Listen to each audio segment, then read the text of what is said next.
فاصلے bye Rifat Siraj. Please ارسل، آپ ایک بار میری بات تو سن لیں۔ اس کی طرف پیٹ کیے پوری طرح سے کمبل میں دبکے ارسل کے کندھے کو افرا نے نرمی سے چھوا۔ میں نے کہا نا مجھے تم سے کوئی بات نہیں کرنی۔ ارسل کی ایسی بے پرواہی پر اس کی روح تک کانپ اٹھی۔ آنکھوں کی پوروں میں بنی بناوٹی سی نمی تیزی سے پھیلی اور رک گئی۔ یہ کوئی نئی بات تو نہ تھی۔ ارسل کا رویہ ہمیشہ سے ایسا ہی رہتا تھا۔ وہ ہر بار یوں ہی خود کو ننگے پیر کانٹوں پر چلتا محسوس کرتی تھی۔ ارسل، اس نے پھر ڈرتے ڈرتے اسے پکارا۔ افرا، مجھے سونے دو، میں بہت تھکا ہوا ہوں۔ وہ کاٹ کھانے والے لہجے میں بلند آواز میں جھنجھلائے ہوئے گرایا تھا۔ نہ جانے ارسل کے دل میں اس لڑکی کے لیے اتنا زہر کیوں بھرا رہتا تھا۔ افرا کے گلے میں جیسے کانٹے اگائے تھے۔ مارے ڈر کے اس کی سانسیں تیز ہو چکی تھیں، لیکن آج اپنے لیے وہ ہر صورت میں ارسل سے بات کرنے کا پکا ارادہ کیے ہوئے تھی، لیکن اس کی ایک ہی گھرکی افرا کو دہلا جاتی تھی۔ ارسل، مجھے اپنی صفائی میں کچھ کہنے کا موقع تو دیں۔ کب سے تو تمہیں موقع دے رہا ہوں، لیکن تم کبھی نہیں سدھر سکتی۔ اب وہ جو اسے گھور رہا تھا، ارسل کی آنکھوں میں شدید قسم کی وشاہت تھی، جسے محسوس کرتے ہوئے افرا کی ہمتیں جواب دیے جا رہی تھیں۔ ارسل، ایسا اس نے کچھ کہنے کے لیے ہونٹ کھولے تھے کہ اس نے بیچ میں ٹوک دیا۔ میں ہمیشہ ایسا ہی کرتا تھا، اس کی بات کبھی نہیں سنتا تھا۔ تم نے پہلے دن سے ہی اس گھر کو اپنا نہیں سمجھا۔ اگر تمہیں مجھ سے شادی ہی نہیں کرنی تھی تو پہلے بتا دیتی۔ یہ سب تماشے لگانے کی کیا ضرورت تھی؟ پورے گھر کا ماحول خراب کر رکھا ہے۔ امی ہیں، وہ الگ تم سے پریشان ہیں۔ تمہاری وجہ سے ان کی بیٹی کی شادی شدہ زندگی خراب ہو رہی ہے۔ تم انہیں ٹینشن دیتی رہتی ہو، ان کا بلڈ پریشر شوٹ کر جاتا ہے۔ ارسل، میری بات تو سنیں۔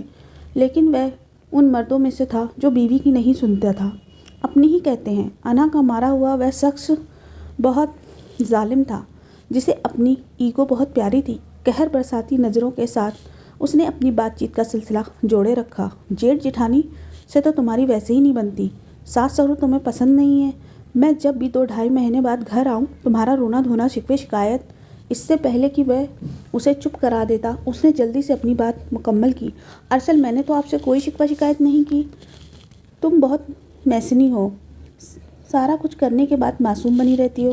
امی بتا رہی تھی کہ تم ان سے پوچھے بغیر کسی بابے سے تعویذ لینے گئی تھی۔ اب تم ہم پر جادو ٹونا کرو گی؟ ارسل بھڑک اٹھا۔ وہ اٹھ کر بیٹھ گیا اور غصے کی نگاہوں سے اسے گھورنے لگا۔ خدا کے واسطے آپ میری بات کا یقین کریں، میں کسی بابے کے پاس تعویذ لینے نہیں گئی۔ بس آگے ایک لفظ مت کہنا۔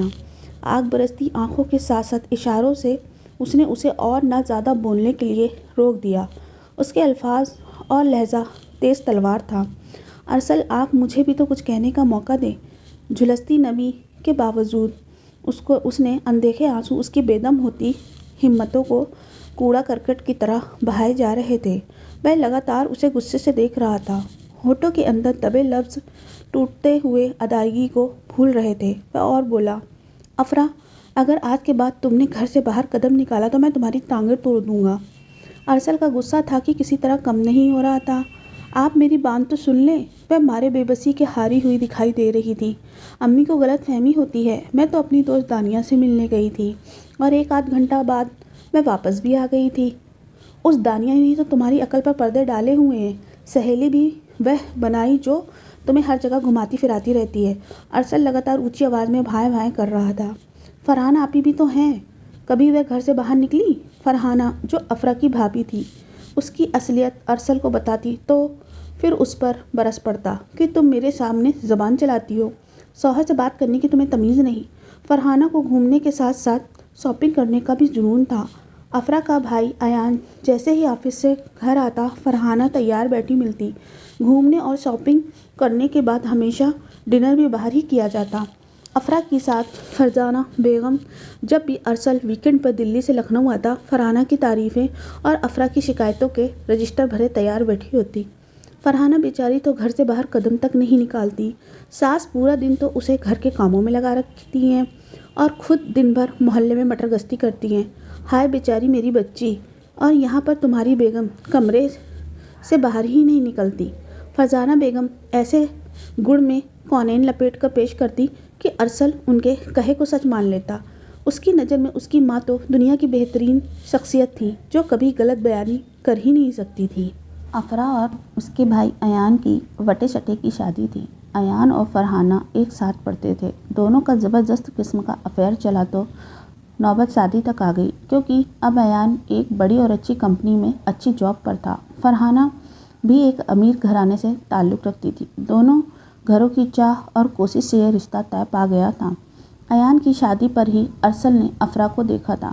وہ گڈ لکنگ اور اسمارٹ لڑکی تھی، جبھی ارسل اس پر مرمٹا تھا۔ اس نے گھر والوں سے صاف صاف کہہ دیا کہ مجھے ہر صورت میں فرحانہ آپی کی ننند سے شادی کرنی ہے۔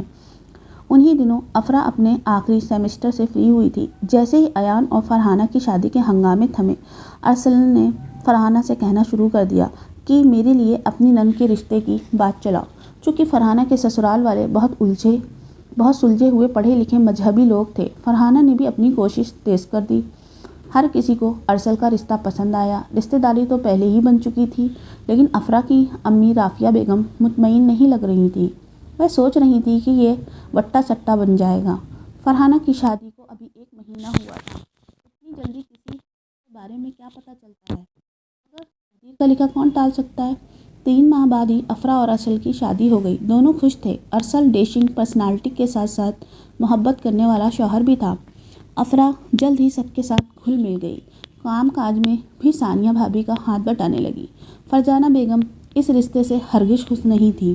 وہ اپنی بھانجی سدرا سے ارسل کی شادی کرنا چاہتی تھی، لیکن بیٹے کی ضد کے آگے انہیں خاموش ہونا پڑا، کیونکہ ارسل سدرا کو پسند نہیں کرتا تھا اور وہ کبھی اس سے شادی نہیں کرتا۔ جیسی افرا کی شادی ہوئی، فرحانہ نے ایان کو اپنے قابو میں کرنا شروع کر دیا۔ رافیہ بیگم تو ویسے ہی برداشت مزاج محبت کرنے والی عورت تھی، جنہوں نے بہو کو بیٹی کا درجہ دیا۔ صبح جب ایان اور ان کے شوہر ظہور صاحب آفس چلے جاتے، ان کی چھوٹی بیٹی ایمن بھی کالج جا چکی تھی۔ جب رافیہ بیگم ہی اپنی نگرانی میں نوکرانی سے تمام کام کرواتی، فرحانہ 1 بجے تک سوئی رہتی۔ کھانا بھی رافیہ بیگم کو بنانا پڑتا۔ وہ ہمیشہ وضو میں رہتی اور کام کے دوران درود شریف پڑھتی رہتی۔ نوکرانی 1 بجے چلی جاتی۔ نوکر لڑکا طارق بھی اپنے کوارٹر میں چلا جاتا۔ تب رافیہ بیگم خاموشی سے گھر کے چھوٹے موٹے کام نپٹاتی رہتی۔ اٹھ گیا میرا بچہ؟ فرحانہ کو نیچے اتر کر لاؤنج میں آتے دیکھ کر رافیہ بیگم کھل اٹھی تھی۔ مجبوراً فرحانہ کو بھی سلام کرنا پڑا۔ ریموٹ اٹھاتے ہوئے وہ ٹی وی آن کر چکی تھی۔ بیٹا ناشتہ تو کر لو۔ رافیہ نے محبت بھری نگاہ سے اسے دیکھا۔ امی طارق کہاں ہے؟ ٹی وی پر نظر جمائے ان کی باتوں کا جواب دیے بغیر ہی وہ پوچھ رہی تھی۔ مارکیٹ سے کچھ سامان لینے گیا ہے۔ فرحانہ نے بے چینی سے منہ بسورا۔ بیٹا تمہاری طبیعت تو ٹھیک ہے؟ سر میں درد ہے، پھر نخرے سے جواب دیا۔ ساس کی تو کوئی عزت ہی نہیں تھی فرحانہ کی نگاہوں میں۔ وہ انگلیوں کی پوروں سے پیشانی دبانے لگی۔ تم آرام کرو، میں تمہارے لیے ناشتہ بنا دیتی ہوں۔ فرحانہ معنی خیز مسکراہٹ سے مسکرائی۔ اخلاقاً بھی نہ کہا، آپ رہنے دیں، میں بنا لیتی ہوں۔ فوہر پر سے کشنوں کا ڈھیر سرہانے لگایا اور صوفے پر ڈھیر ہو کر ٹی وی دیکھنے لگی۔ فرزانہ بیگم جب بھی بیٹی سے ملنے آتی، اسے خوب پٹیاں پڑھا کر جاتی اور افرا کی برائیاں بھی فرحانہ کو گنوا جاتی، جو اٹھتے بیٹھتے فرحانہ باتوں باتوں میں طنزیہ انداز میں ساس کو سناتی رہتی۔ ادھر فرزانہ بیگم ہنستے ہوئے میٹھے پن سے ارسل سے افرا کے بارے میں کوئی بات ان کے کانوں میں اڑیل دیتی۔ آج کل افرا فرزانہ بیگم کو کچھ زیادہ ہی کھٹکنے لگی تھی۔ وہ اس وقت کو کوستی تھی جب ارسل کی ضد پر افرا سے اس کا رشتہ طے کیا تھا۔ کاش اس کی جگہ سدرا اس گھر میں ہوتی۔ افرا کو یوں گھر میں گھومتے پھرتے دیکھ وہ بے چین سی ہو اٹھتی۔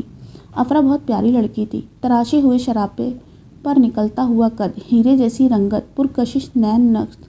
اس کے مقابل فرحانہ درمیانے قد کی گندمی رنگت کی مالک تھی۔ ہر لباس افرا پر سجتا تھا۔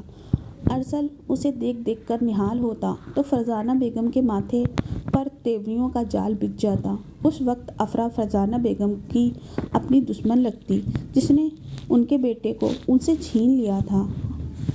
ارسل والدین کا بے حد تابع دار تھا۔ ماں کے سامنے کبھی اونچی آواز میں نہیں بولا تھا، نہ ہی ماں کی کسی بات پر کبھی اختلاف کیا تھا۔ ارسل دلی کی ملٹی نیشنل کمپنی میں اچھی پوسٹ پر تھا۔ شادی کے 1 ہفتے بعد جب وہ لکھنؤ سے دلی جا رہا تھا، افرا خاموشی سے اس کی پیکنگ کر رہی تھی۔ دونوں ہی اداس تھے۔ جدائی کی گھڑیاں دونوں کے لیے تکلیف بھری تھیں۔ ارسل اس کے قریب آ کر بیٹھا۔ افرا یار اداس مت ہو۔ ارسل نے اس کا مہندی والا ہاتھ اپنی طرف کھینچا۔ کیا بات ہے؟ کچھ نہیں۔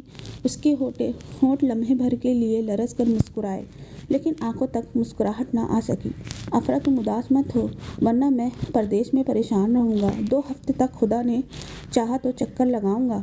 کمپنی کی طرف سے فلیٹ کے لیے اپلائی کیا ہے۔ خدا نے چاہا تو جلدی کچھ ہو جائے گا، پھر میں تمہیں اپنے ساتھ لے جاؤں گا۔ بس تھوڑے ہی دنوں کی بات ہے۔ یہ گھر بھی تمہارا ہے، تم یہاں دل لگاؤ۔ افرا مجھے اپنے ماں باپ بہت پیارے ہیں، تم ان کا خیال رکھنا، انہیں تم سے کوئی شکایت نہ ہو۔ افرا نے چونک کر ارسل کی طرف دیکھا۔ میں سوچ رہی تھی 2 ہفتے کی دلہن کو اگر یہ نصیحت کر رہے ہیں تو یہ بھی تو کہہ سکتے تھے تمہیں بھی کسی سے کوئی شکایت نہیں ہوگی، تم میری خاطر اس گھر میں آئی ہو اور میں ہی ہر طرح سے تمہارا خیال رکھوں گا۔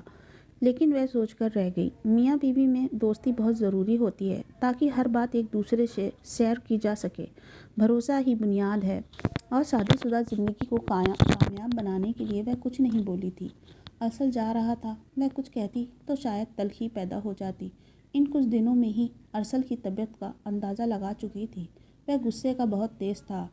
ایک بار اس نے تناؤ بھرے لہجے میں مجھ سے بات کی تھی۔ افرا نے بس اتنا کہا، ارسل میں اپنی طرف سے پوری کوشش کروں گی، میری وجہ سے کسی کا دل نہ دکھے۔ Good girl. ارسل نے دھیرے سے اس کا گال چھوا اور ساری امیدیں اسی سے جوڑ لی تھیں۔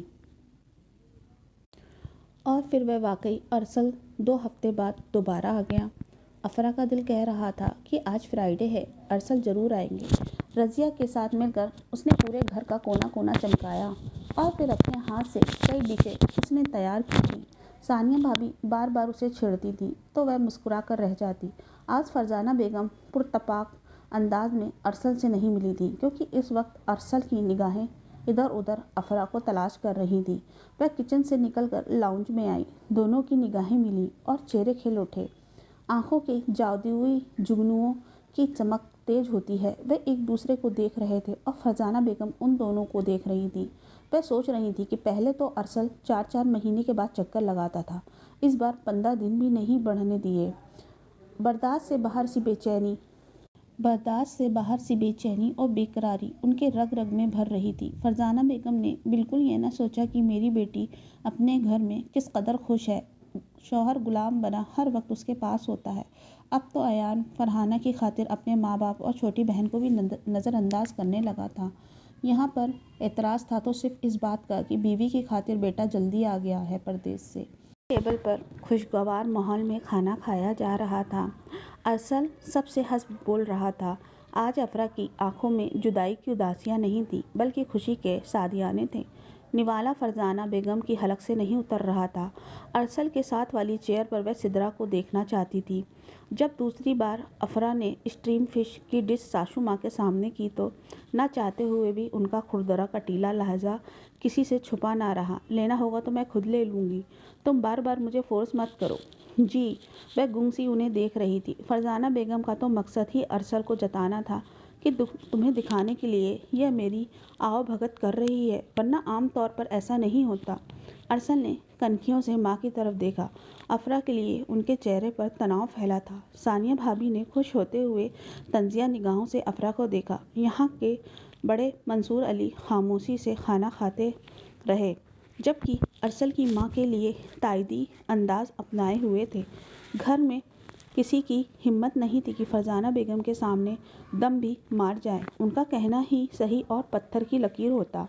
گھر والوں کی نگاہوں میں وہ تو کبھی غلط ہو ہی نہیں سکتی تھی۔ رات کو اپنے کمرے میں ارسل کے قریب بیٹھی افرا پوچھ رہی تھی، ارسل گھر کا کچھ بنا؟ کب تک فلیٹ مل جائے گا؟ افرا کوشش تو کر رہا ہوں، یہاں تو کمپنی کی مرضی ہے، ابھی کوئی فلیٹ خالی نہیں ہے، جب خالی ہوگا تو میرا ہی نمبر لگے گا۔ ارسل بات تو افرا سے کر رہا تھا، لیکن اس کا موڈ کچھ آف تھا۔ وہ اس سے کہہ رہا تھا، افرا میری غیر موجودگی میں بھی امی کا خیال رکھا کرو۔ افرا اس کی بات سن کر مسکرائی۔ ارسل آپ کو یہ کہنے کی ضرورت نہیں ہے، آپ نہ بھی کہتے تو میں ان کا خیال رکھتی ہوں، وہ آپ کی ماں ہے تو میری بھی ماں ہے۔ لیکن ارسل مطمئن نہیں لگ رہا تھا۔ اسے یقین تھا کہ صرف ماں کی میٹھی گولی میں لپٹی زہریلی باتوں کا۔ اب فرزانہ بیگم باتوں باتوں میں ارسل کو جتانے لگی تھی، تم بیوی لے کر الگ ہو جاؤ گے، تب ہم سے ہمیشہ کے لیے کٹ جاؤ گے۔ نہ، اب